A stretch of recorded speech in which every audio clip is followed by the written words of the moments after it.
This is a Let's Talk Church Safety and Security microsode with your host, Paul Buckner. Hey sheepdogs, good bumpy road morning to you. I had an interesting thing happen the other day. So several times now, I have left medical with a business. And it's something, especially if you work with things that, crunchy, snappy, crushy, bleedy stuff, it can be a really good idea. And so I do work for a couple of dealerships in my area, IT work, and in that time, one of the things that has happened now is both dealerships have needed emergency medical. And one the other day, a wrench, I guess, shattered, and something came back. It actually lacerated the guy's hand and cut it up on top of the hand. And he ended up with a couple of ding marks on his head. Like, it was a bad deal. And so I'm not sure what that ended up, what the root cause of all that was, but the wrench couldn't handle it and shattered. And that does happen from time to time, of course, in garages. And the guy ended up with a couple of pretty nasty cuts on his hand. And when I came in that day to do some work, he said, "Hey, by the way, I want to thank you for leaving the medical you left." And I said, "You're welcome, and I'm sorry. What happened?" And he told me, and he showed me, he had a pretty nasty cut. And I was like, "Oh man, that's just one of those things that it's easy to not think about. It's easy to not think about, oh, we don't need this medical. We don't need this. That's ridiculous. You need emergency medical if you're going on a hike or you're going camping or you're whatever." And if I leave any mark on the safety world, I would love to help change the thought of where medical has a place, which is everywhere and all the time. When and where, everywhere and all the time. And, I carry ankle medical now. I got a friend of mine named David that runs a church security team. You know who you are, buddy. And he actually really helped me to get to the point that I was comfortable carrying ankle medical. And it's just something that I'm used to now. And helped me to try to figure out how to get optimal gear on me.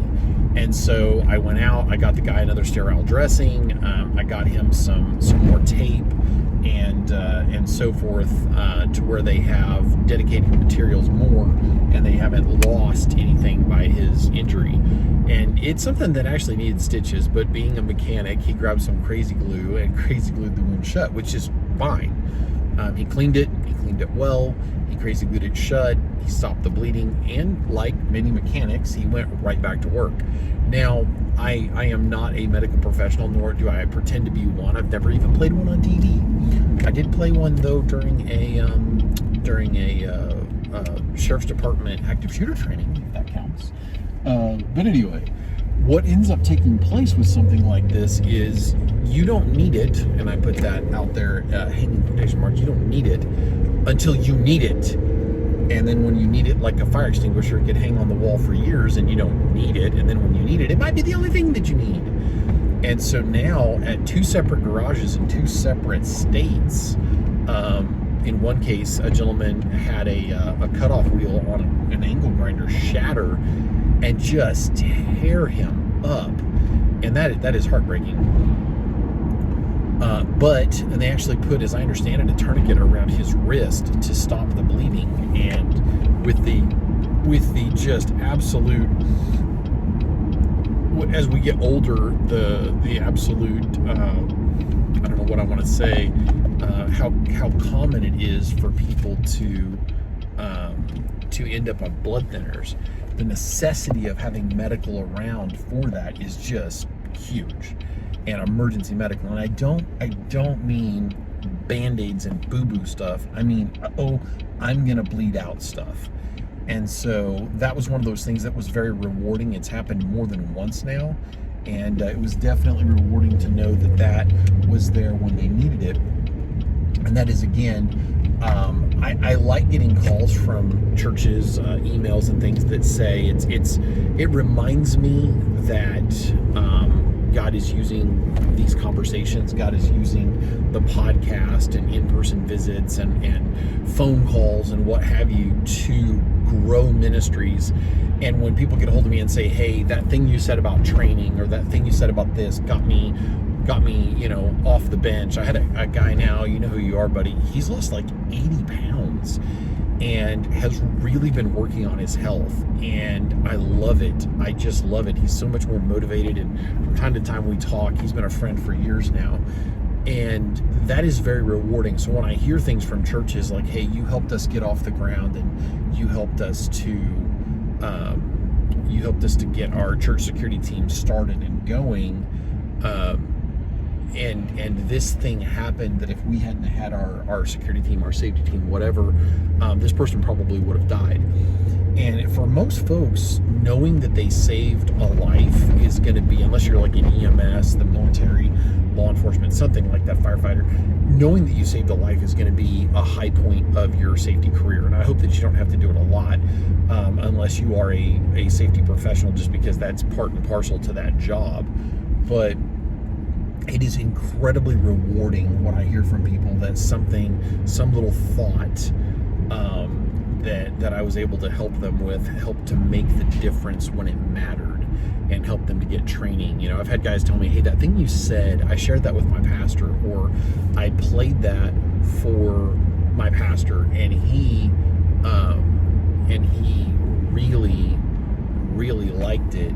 And he said, man, that's something we're gonna have to start doing.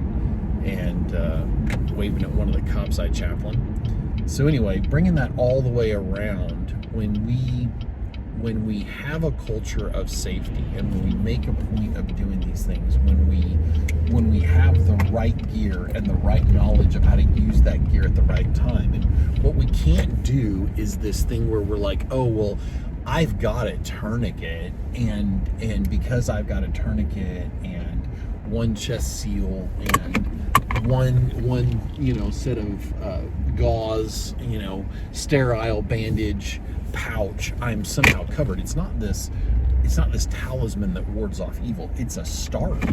Because if you don't, you could probably get away with aiming a fire extinguisher at a fire and at least doing something for it, but you're much better served if you know how to use that fire extinguisher, right? And you're much better served if you know how to use that gear. So when people get a hold of me and say, hey, we actually had to use our medical, and I am so thankful that you beat that drum. So anyway, it's one of those things that it's a neat feeling knowing that you impacted somebody's life positively. And I just want to stick that out as a reminder that we need to normalize emergency trauma gear in every environment. It needs to be on every work truck, every service truck, every delivery vehicle. It needs to be in the shop and garage. If you use power tools, it needs to be in every office. I mean, I literally have seen people with they're trying to cut through a box. And of course, you don't cut towards your hand, but sometimes as humans we do dumb things. And I've been guilty of it. So preaching to myself here. But when we do stuff like that, and then we cut ourselves, you can literally bleed to death from hitting yourself in the wrist with a box cutter, with an X-Acto knife in an office. It's not a blue collar thing or a white collar thing. If you have red stuff coursing through your veins, you need emergency medical gear, and you need to have it close by. And in many cases, it's a one-time expense. A lot of that stuff is not going to go bad, even though it's got a shelf life on it. In an emergency, a bandage that's been in there for 20 years is still sterile. If it's packaged, it's still sterile. So anyway, may the Lord bless you and keep you. May his face shine upon you. I got to go get some coffee and a little breakfast and go get my first appointment. God bless. If you enjoyed this microsode, check out the video and audio versions of the Let's Talk Church Safety and Security podcast.